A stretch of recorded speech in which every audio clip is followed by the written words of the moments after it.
গৌরা আজকাল কি খাচ্ছ? আমিষ। এক গৌরা আজকাল কি নিচ্ছ? গোরস্য। এক গৌরা দেশটার কি অবস্থা? বিধ্বংস।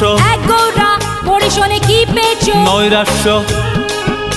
আরে জবাব তো ভালো দিয়েছ, এত খুশিতে কেমন রয়েছ?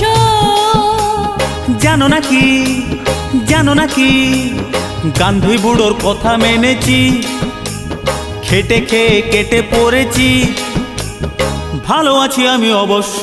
এক গৌরা আজকাল কি খাচ্ছ? আমিষ। এক গৌরা আজকাল কি নিচ্ছ? গোরস্য। এক গৌরা দেশটার কি অবস্থা? বিধ্বংস। এক গৌরা পড়ে শোনে কি পেয়েছো? নৈরাশ্য।